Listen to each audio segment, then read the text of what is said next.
Glória a Deus. Eu gostaria, irmãos, de convidá-los para uma leitura na preciosa palavra de Deus.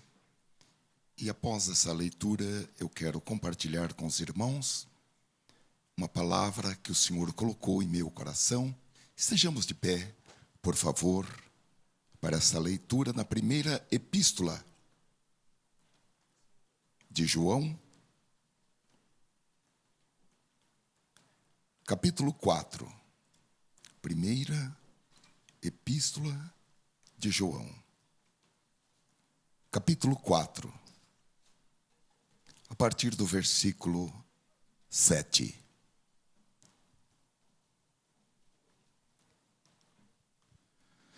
A preciosa palavra do Senhor nos diz assim: Amados, amemo-nos uns aos outros, porque o amor é de Deus. E qualquer que ama é nascido de Deus e conhece a Deus. Aquele que não ama não conhece a Deus, porque Deus é amor. Nisto se manifestou o amor de Deus para conosco, que Deus enviou seu Filho unigênito ao mundo para que por ele vivamos.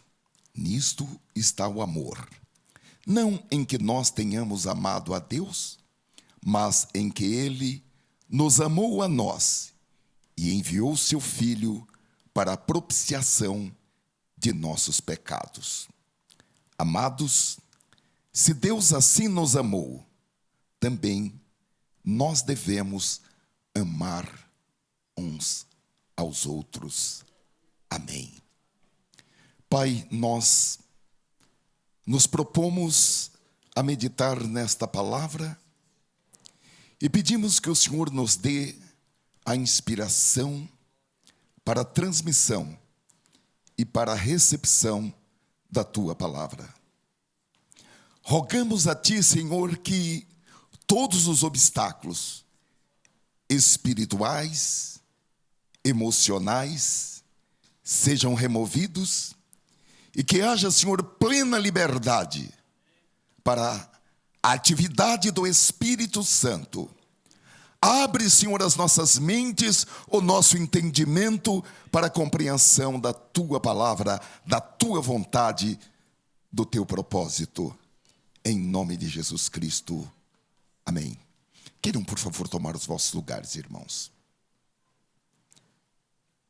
Irmãos, nós colocamos como tema nesta mensagem amor, ágape e ceia do Senhor.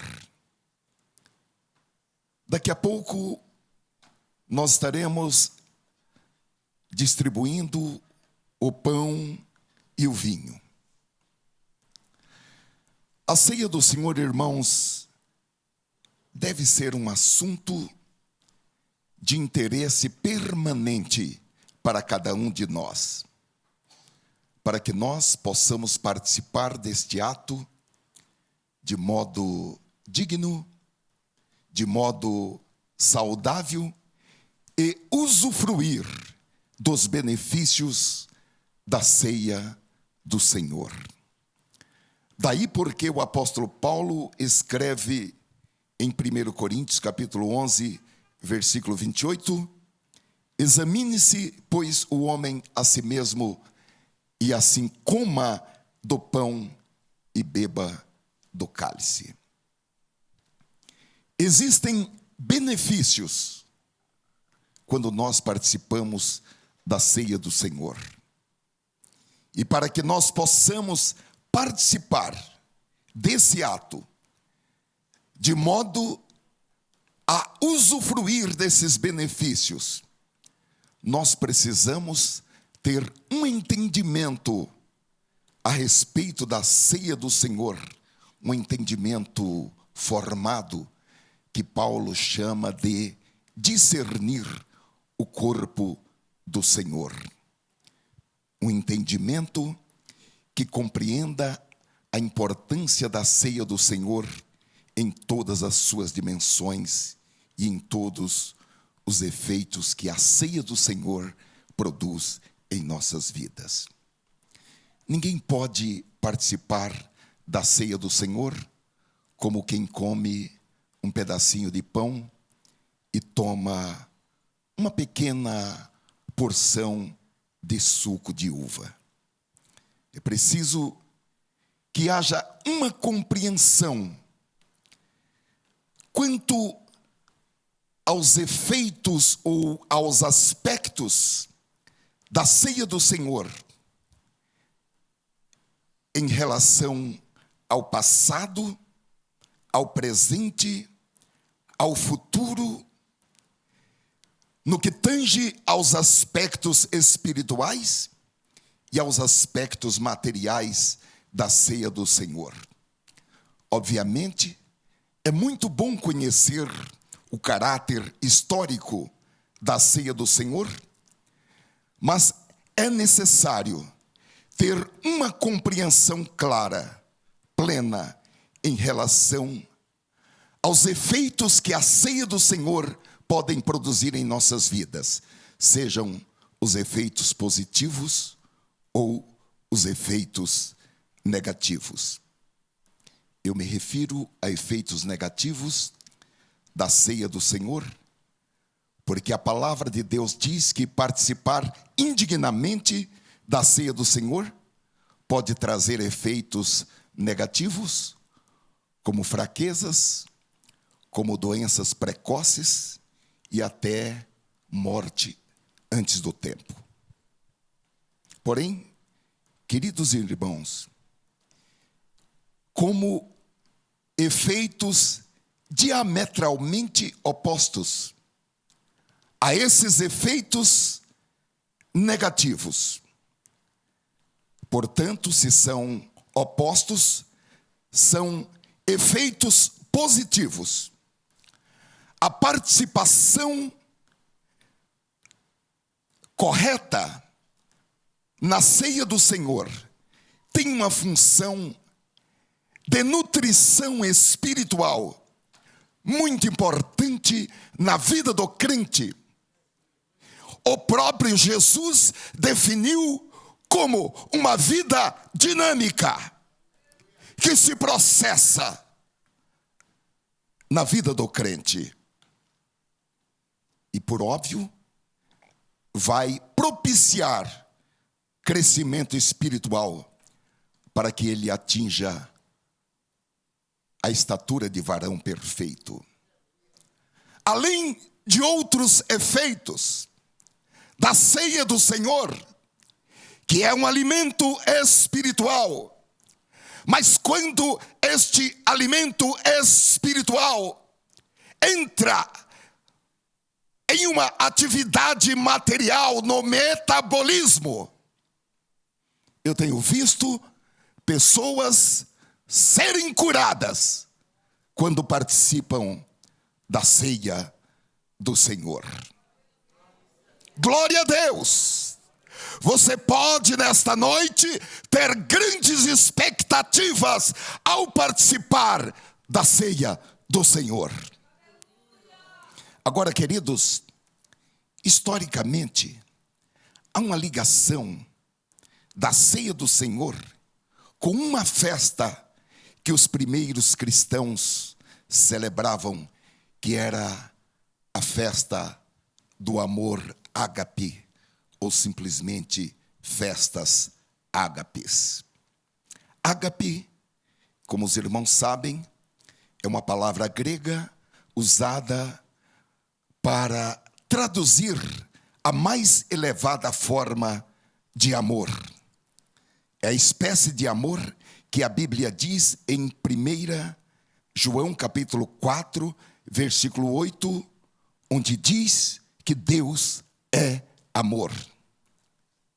E a espécie de amor alistado como um dos aspectos do fruto do Espírito em Gálatas capítulo 5 e versículo 22.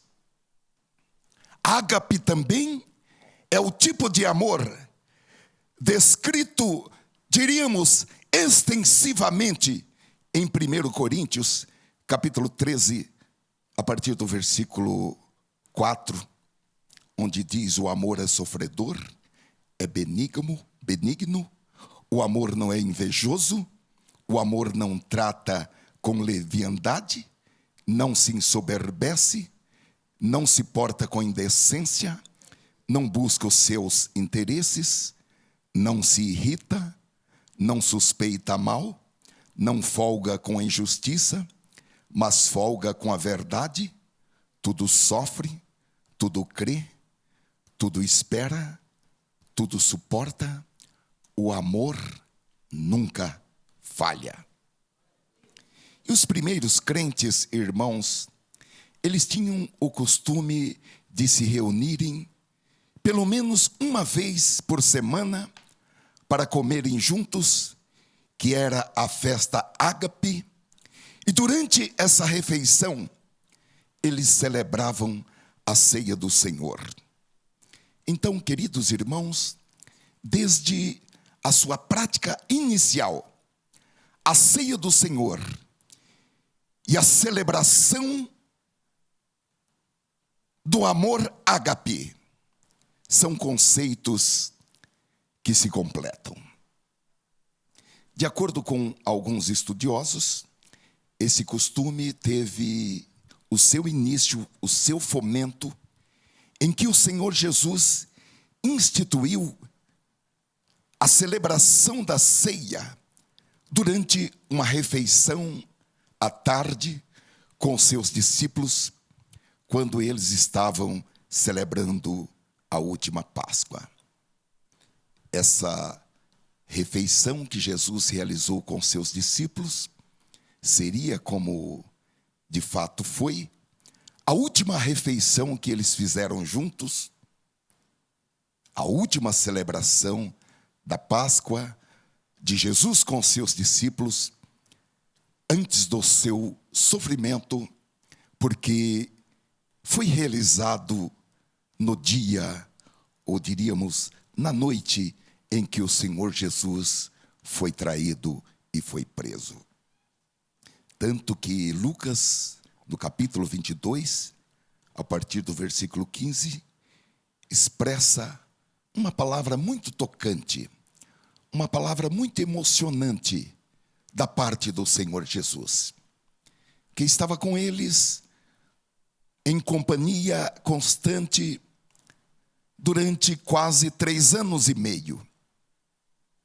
E Lucas registrou o seguinte: e disse-lhes: desejei muito comer convosco esta Páscoa, antes que padeça, porque vos digo que não a comerei mais até que ela se cumpra no reino de Deus. Então, irmãos, era chegado o momento da transição da antiga aliança para a nova aliança, porque todo aquele simbolismo da refeição da Páscoa, desde a sua preparação, representava a libertação dos hebreus do cativeiro do Egito. Todo aquele simbolismo estava prestes a ser completamente cumprido com a crucificação de Jesus. A Páscoa era a festividade mais sagrada, podemos assim dizer, do calendário judaico. Além da comemoração da praga final do Egito, ou no Egito, quando todos os primogênitos morreram, e os israelitas foram poupados por causa do sangue aspergido nos umbrais das suas portas. Para isso, um cordeiro foi morto, de acordo com o tamanho das famílias, e foi assado, e foi comido com pão sem levedura, e eles saíram do Egito, e Deus deu uma ordem expressa, para que através das gerações vindouras, essa festividade fosse celebrada. Os irmãos poderão ler com detalhes em Êxodo capítulo 12. Porém, agora era chegada a plenitude do tempo. As profecias estavam cumpridas. E era chegado o momento da transição da antiga aliança para a nova aliança. E da mesma forma, como na saída do povo hebreu do Egito, celebrada na Páscoa dos hebreus, agora, um cordeiro seria morto. Mas agora, o cordeiro que seria morto seria o cordeiro de Deus que tira o pecado do mundo. Um cordeiro que foi morto antes da fundação dos séculos. Porque Deus mesmo disse que da semente da mulher nasceria um varão que feriria a cabeça da serpente. Glória a Deus. Hebreus capítulo 9, versículo 15, diz: por essa razão, Cristo é o mediador de uma nova aliança para os que são chamados, para que os que são chamados recebam a promessa da herança eterna, visto que ele morreu como resgate pelas transgressões cometidas sob a primeira aliança. Então, Jesus aproveita esse momento que nós podemos chamar de momento zero. Houve até a separação da história da humanidade e da contagem dos anos da humanidade. Tanto que os calendários se referem a antes de Cristo e depois de Cristo. E Jesus aproveita esse momento em que as profecias estavam cumpridas para transformar o significado dos elementos da refeição da Páscoa, contextualizando-os para o seu real significado. Porque de acordo com Colossenses capítulo 2, versículo 17, aquela festa era uma celebração que funcionava como sombra de algo maior que haveria de vir. Amém, irmãos? Então, naquela noite, dentro dos objetivos da nova aliança, que representava uma libertação maior, uma libertação mais extensiva do que a libertação dos hebreus da escravidão do Egito, porque agora seria uma libertação não somente dos hebreus, mas uma libertação extensiva, inclusiva a todos os homens e a todas as mulheres, uma libertação única, completa, suficiente e permanente. O autor aos Hebreus, no capítulo 10, versículo 14, diz que com uma só oblação, ou seja, um só sacrifício, o Senhor Jesus aperfeiçoou os que são purificados dos pecados, santificados pelo sangue de Jesus.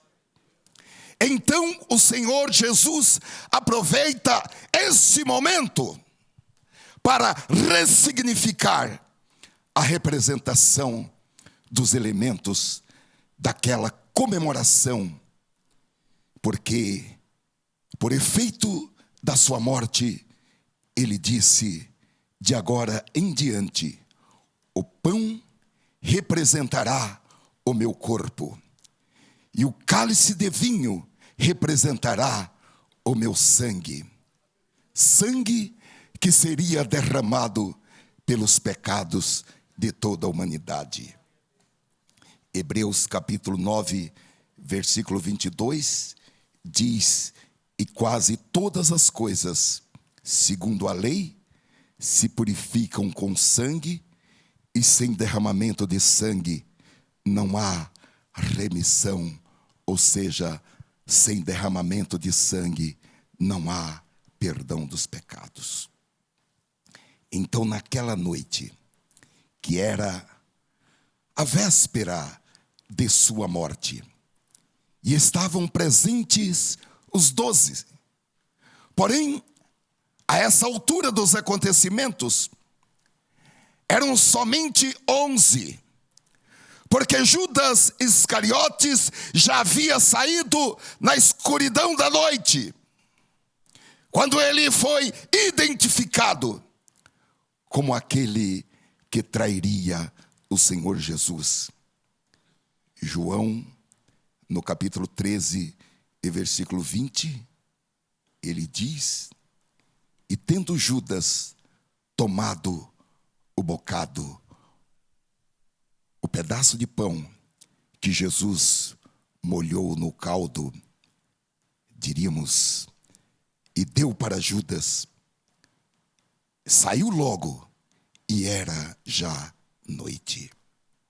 Mateus, irmãos, que foi um dos discípulos que estava presente naquela noite, ele registrou da seguinte forma, capítulo 26, versículo 26. Enquanto comiam, Jesus tomou o pão e, abençoando-o, o partiu e o deu aos seus discípulos, dizendo: tomai e comei, isto é o meu corpo.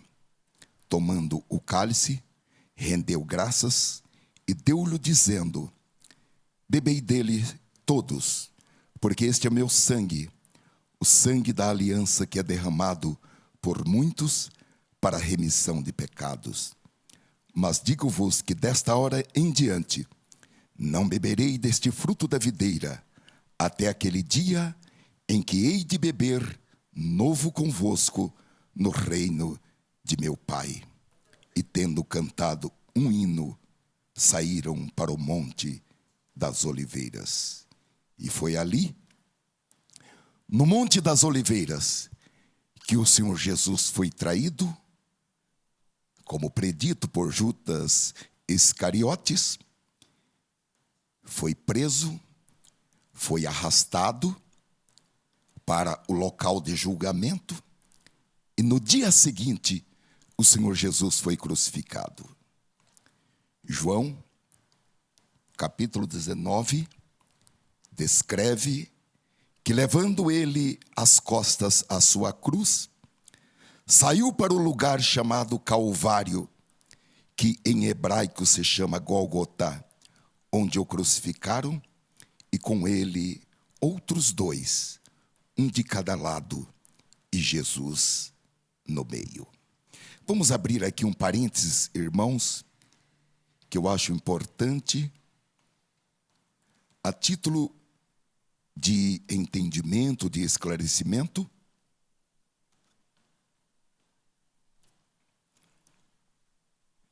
Que algumas igrejas cristãs, não só a Igreja Católica Romana, como algumas igrejas evangélicas, utilizam a palavra sacramento para a ceia do Senhor.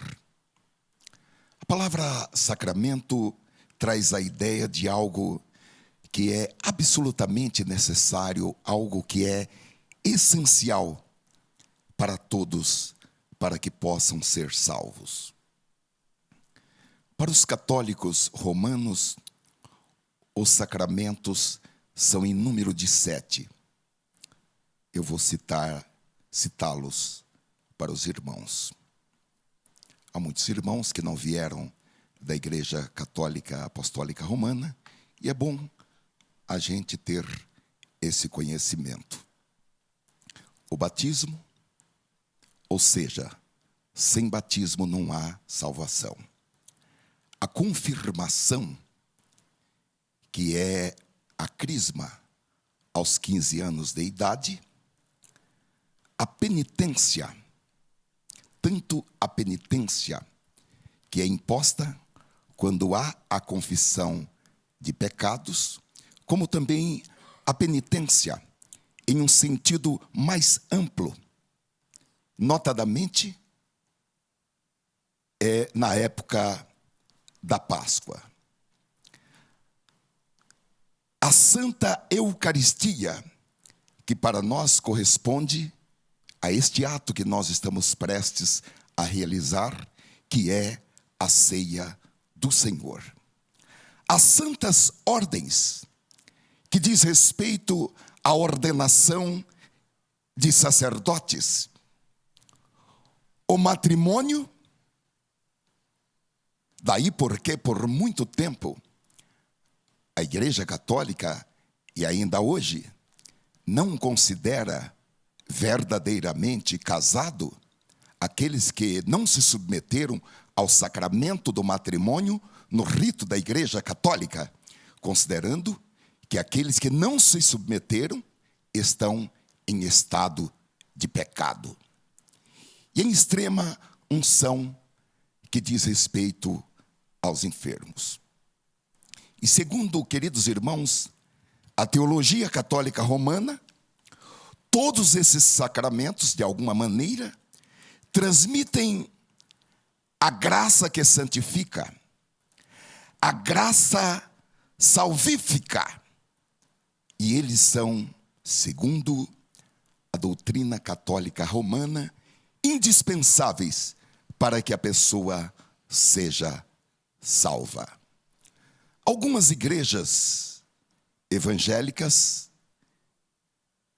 trazem alguns desses sacramentos também nessa mesma natureza de indispensáveis para que a pessoa seja salva.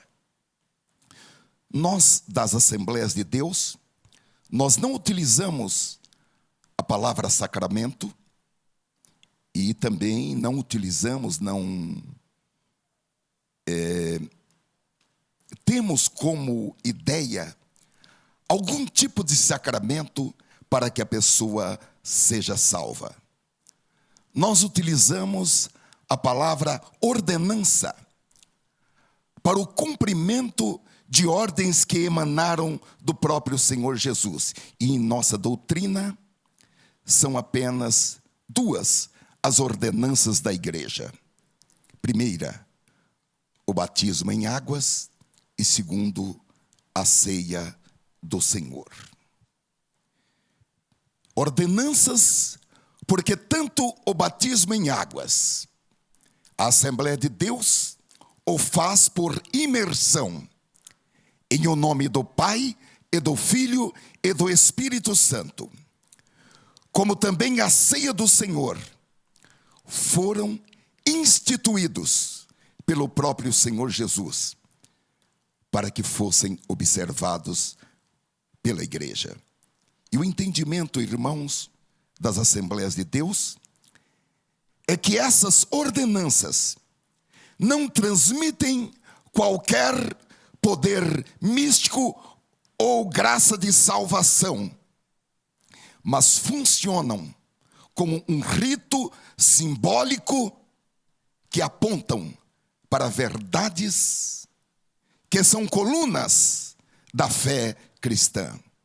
Em outras palavras, nós cremos, professamos, ensinamos e pregamos que o batismo em águas e que a ceia do Senhor não produzem uma mudança espiritual na pessoa que participa deles, para passar esta pessoa de perdido para salvo. Mas tanto o batismo em águas como a ceia do Senhor são de grande valor e de grande importância para o crente, porque são ordens diretas de nosso Senhor Jesus Cristo. E o próprio Jesus submeteu-se ao batismo de João, e foi ele também quem instituiu a celebração da ceia do Senhor como um memorial de sua morte em nosso lugar e também da sua vinda. O apóstolo Paulo recebeu a instrução, o modo de celebrar a ceia do Senhor, diretamente do Senhor Jesus, por meio de uma revelação. E ele escreveu em 1 Coríntios capítulo 11, a partir do versículo 23. Porque eu recebi do Senhor o que também vos entreguei, que o Senhor Jesus, na noite em que foi traído, tomou o pão e, havendo dado graças, o partiu e disse: isto é o meu corpo, que é partido por vós.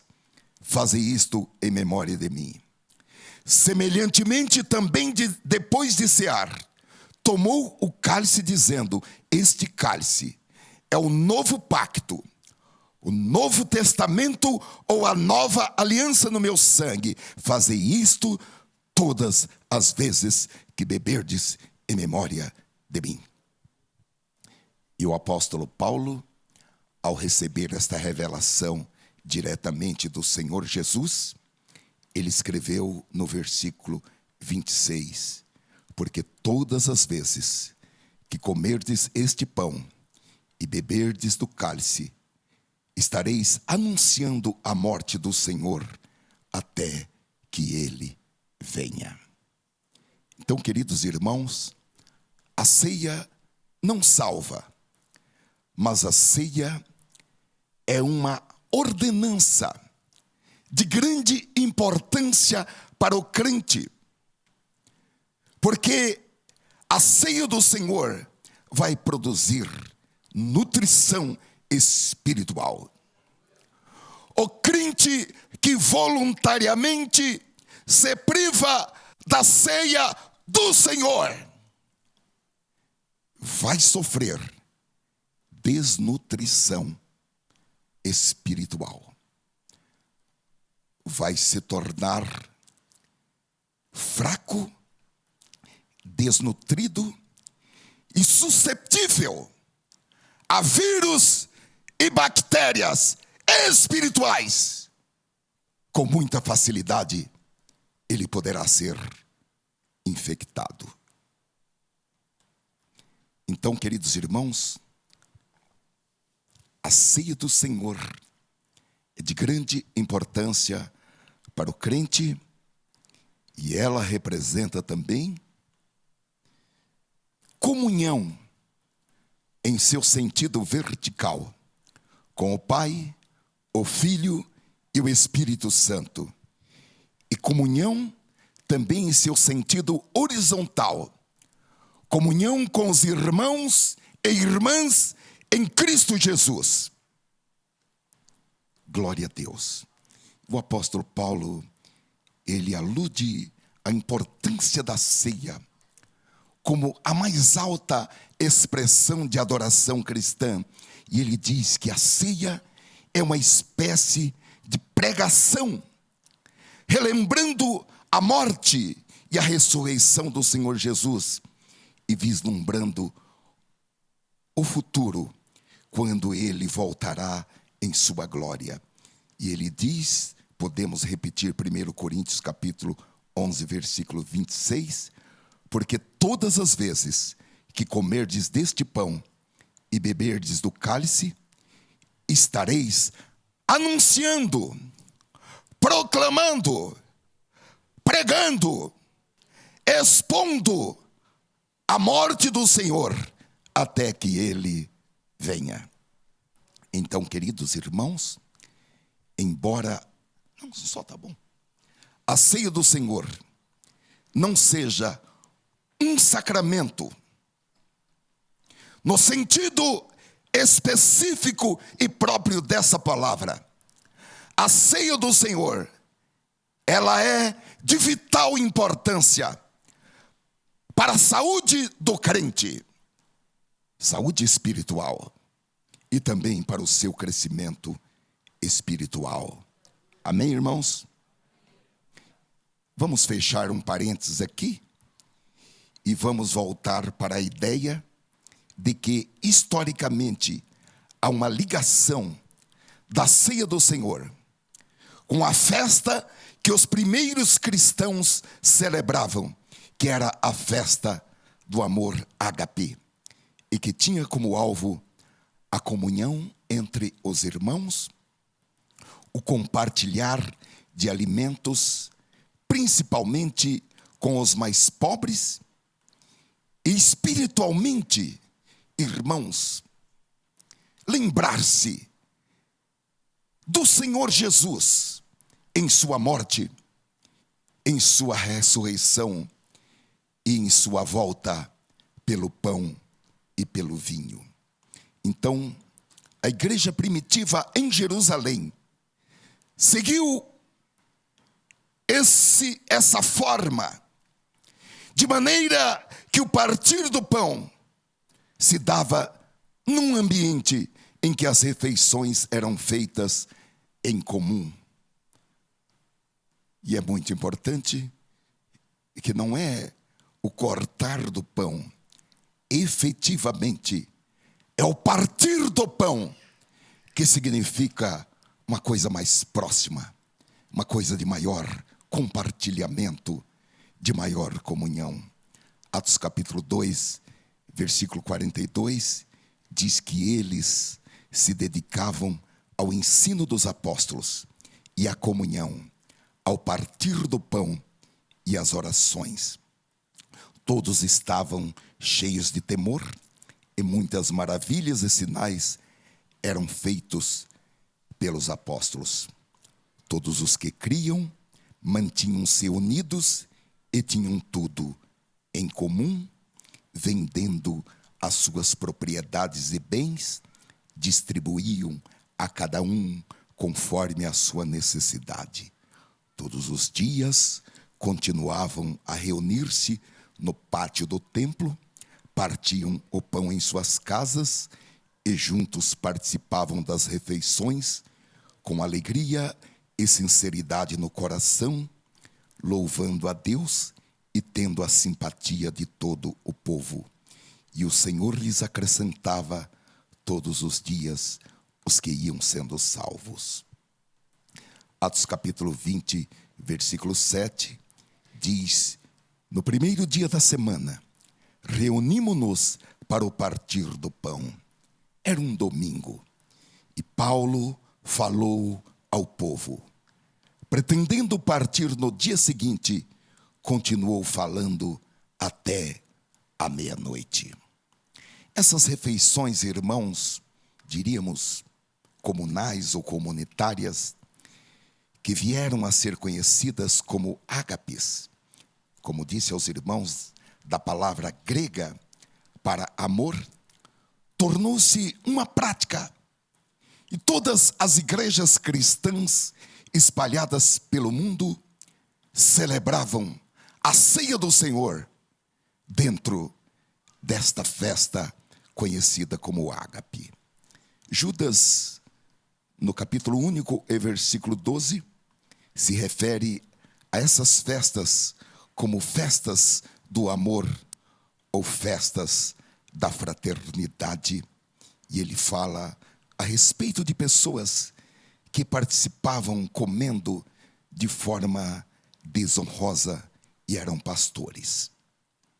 Houve abusos, nós conhecemos alguns mencionados no Novo Testamento, em 1 Coríntios, capítulo 11, versículo 17 em diante, e também em 2 Pedro, capítulo 2 e versículo 13. E houve um momento que, por causa dos abusos nessa festa, foi separada da celebração da ceia do Senhor, historicamente, a partir do século II. E no final do século III, essa prática foi proibida pelo Concílio de Cartago. Porém, queridos irmãos, não há como dissociar a ceia do Senhor de uma festa que envolve comunhão vertical e comunhão horizontal, comunhão com todos os irmãos e irmãs, que é um dos aspectos relevantes da prática do amor ágape. Com esse entendimento, nós podemos adentrar ao tema desta mensagem, que é amor ágape e ceia do Senhor. Eu vou novamente ler o texto base e faremos na tradução da Bíblia a mensagem, que diz assim, 1 João capítulo 4, versículo 7 em diante. Meus amigos amados, continuemos a amar uns aos outros, pois o amor vem da parte de Deus. Quem ama é nascido de Deus e tem um relacionamento real com Ele. Quem se recusa a amar não sabe o que mais importa sobre Deus, pois Deus é amor.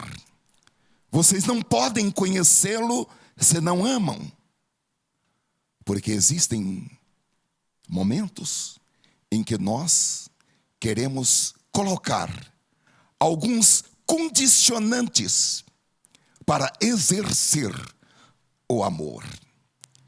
Invariavelmente, nós gostamos de reciprocidade. Você me ama? Eu te amo. Mas na maioria das vezes, nós rechaçamos o amor de quem nos odeia, de quem nos despreza, de quem abre a sua boca em calúnia contra nós. Agora, a palavra de Deus é muito explícita, dizendo: quem se recusa a amar. Eu me recuso a amar por motivos justos. O amor que Deus nos amou, e o Espírito Santo derramou em nossos corações, nos habilita a amar como Deus amou. Nós temos livre arbítrio. No entanto, podemos optar por amar como Deus nos amou, ou não amar. Amar quando houver reciprocidade. Mas a Bíblia é muito clara, dizendo o seguinte: quem se recusa a amar não sabe o que mais importa sobre Deus, pois Deus é amor. Vocês não podem conhecê-lo se não amam. Foi assim que Deus demonstrou seu amor por nós. Deus enviou seu único Filho ao mundo para que pudéssemos viver por meio dele. É desse amor que estamos falando. Não que tenhamos amado a Deus, mas que Ele nos amou e enviou seu Filho como sacrifício para purificar nossos pecados e consertar os danos que os nossos pecados, causaram em nosso relacionamento com Deus. Meus amigos queridos, se Deus nos amou assim, então devemos amar uns aos outros. Ninguém viu Deus nunca, mas se amarmos uns aos outros, Deus habitará no íntimo do nosso ser e seu amor será completo em nós. Amor perfeito.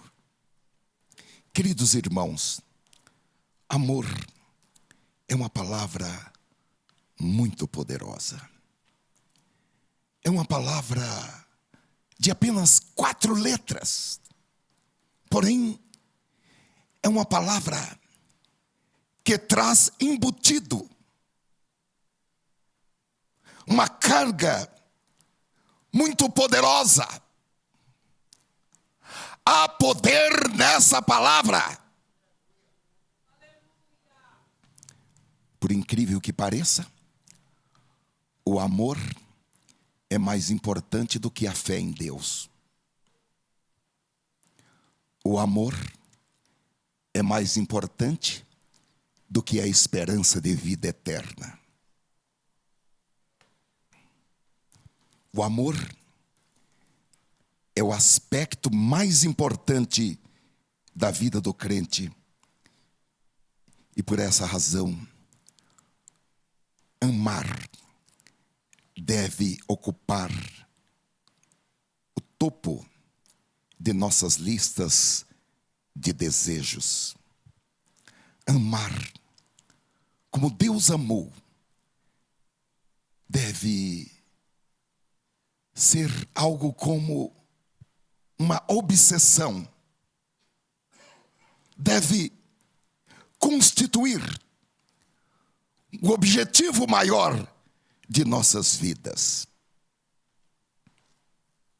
Eu estava pensando em algumas coisas a respeito de ganhar os nossos amigos e os nossos familiares, ganhar os nossos parentes, os nossos colegas de trabalho e os nossos vizinhos para o Senhor Jesus.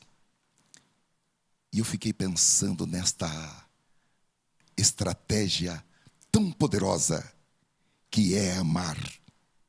Certamente não é dizendo o que eles precisam fazer de forma diferente em suas vidas, e apresentando também uma lista daquilo que eles não podem fazer, mas fazendo por eles o que Jesus disse para que nós façamos, ou seja, amá-los assim como nós amamos a nós mesmos, e amá-los assim como Deus nos amou. Ao participar, irmãos, da ceia do Senhor nesta noite, nós podemos receber força espiritual para amar como nós nunca amamos. Podemos receber força espiritual para superar os nossos sentimentos, porque o Espírito se sobrepõe à alma, e a força espiritual que nós podemos receber nesta noite se sobrepõe à força psicológica que nos impulsiona para a reciprocidade, para amar somente quem nos ama. Mas nesta noite, o Espírito e a palavra estão dizendo: ame a todos, ame aos que merecem, mas ame também os que não merecem. E como amar os que não merecem? Ame com amor ágape, ame com amor incondicional, ame com amor de Coríntios, capítulo 13. Glória a Deus. Irmãos, há milhões de pessoas no mundo que não conhecem esse tipo de amor, que nunca experimentaram o amor de Deus em sua extensão, em sua altura, em sua largura, em sua profundidade. Eles precisam saber que existe este tipo de amor e que isso não é uma utopia. Eles precisam saber disto.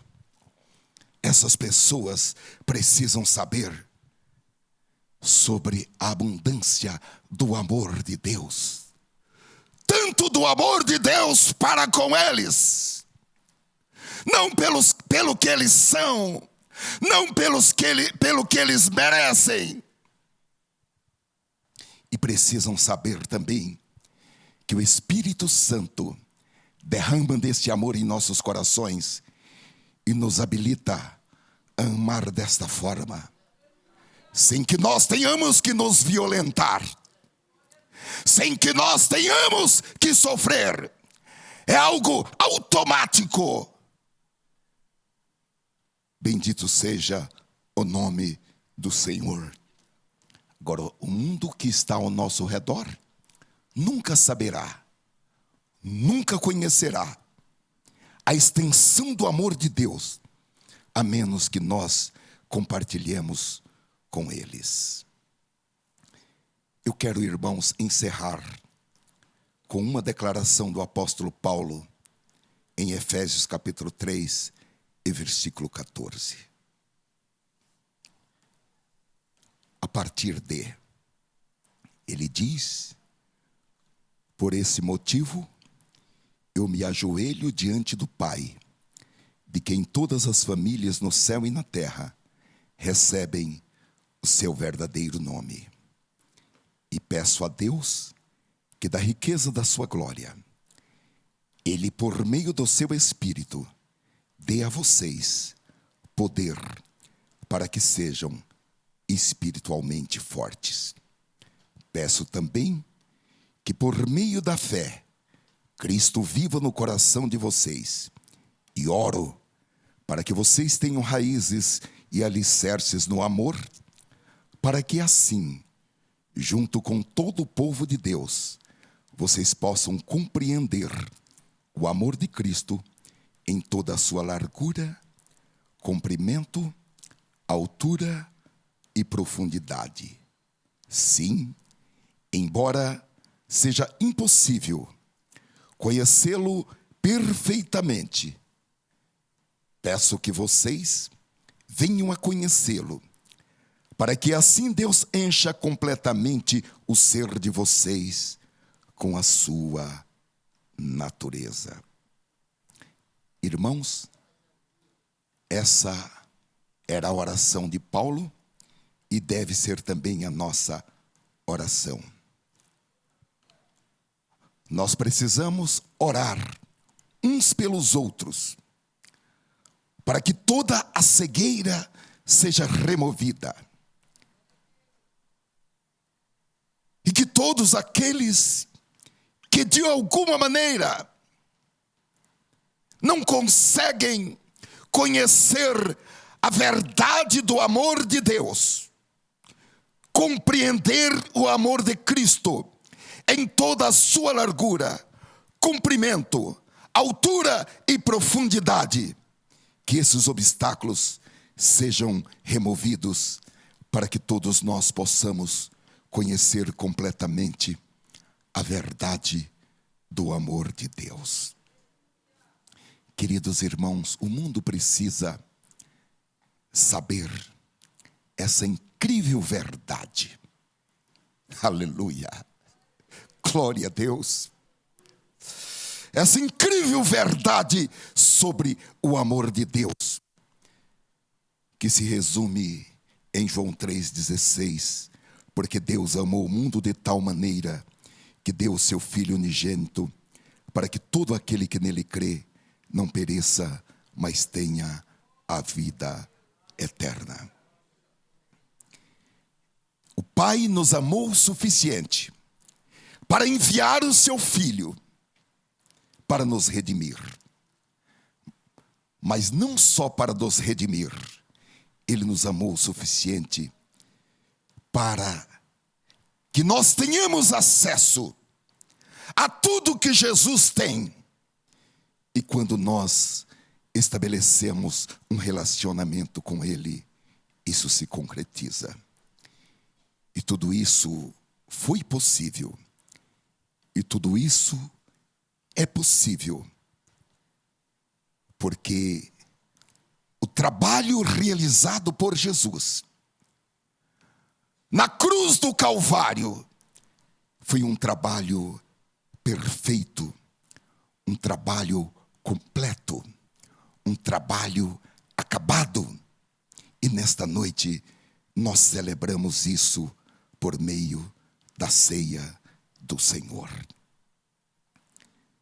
Se você não está vivendo este amor extravagante, por resquícios de dureza de coração, de amarguras, de controles, de sensações e de sentimentos, você pode começar hoje.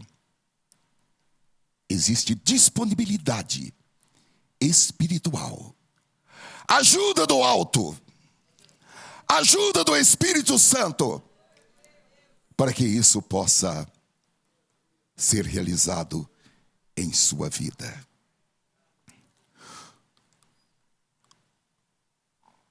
A medição não é pelos dons espirituais, se falamos em outras línguas, se profetizamos, se temos fluência na compreensão das Escrituras. A medição é pelo que aconteceu hoje, ontem, durante esta semana, nos primeiros dias deste primeiro ano de 2019, e nós podemos retroagir para 2018, 2017, 2016 e anos anteriores. Eu tenho vivido esse amor extravagante, amando os que merecem e os que não merecem, da mesma maneira como Jesus me amou? Ou não? Se a sua resposta for sim, vírgula, em termos, ou sim, vírgula, com exceções, ou quem sabe, taxativamente não, você pode começar hoje. O Espírito Santo vai trabalhar no seu interior. Estamos dizendo que o Espírito Santo vai trabalhar na sua psique. Estamos falando que o Espírito Santo realizará em você o querer e o realizar, conforme diz a palavra de Deus. Por favor, vamos curvar as nossas cabeças. Simbolicamente, coloque a sua mão sobre o seu coração. E nós vamos orar ao Senhor. Ó Senhor, nós temos ouvido a Tua palavra. E a nossa petição nesta noite é que pela riqueza, vamos pluralizar, Senhor, pelas riquezas da Tua glória, e por meio do Espírito Santo, nós pedimos que o Senhor torne cada um de nós espiritualmente fortes. Cada um de nós que estamos presentes aqui nesta noite, neste santuário, assim como também cada um de nós que participamos deste culto à distância pela internet, ou que ao depois acessaremos esta mensagem. Que pelas riquezas da Tua glória, por meio da atividade do Espírito Santo, cada um receba poder para ser espiritualmente forte. Vive, Senhor, em nossos corações. Ocupa, Senhor, cada lugar, cada recanto de nossos corações, para que os nossos sentimentos, as nossas emoções, tudo que é em nós, o nosso raciocínio, a nossa mente, tudo, Senhor, que é em nós, possa, Senhor, desde agora, ser alicerçado no Teu amor.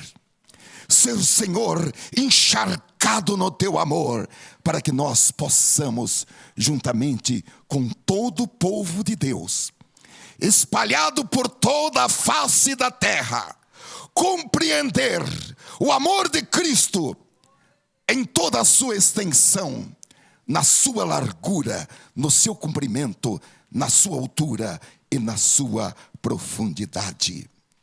Oh, aleluia!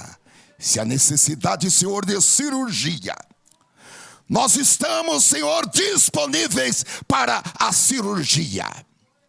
O Senhor pode realizar a cirurgia, contanto, Senhor, que nós sejamos aquilo que o Senhor projetou em Tua santa palavra, para que nós sejamos.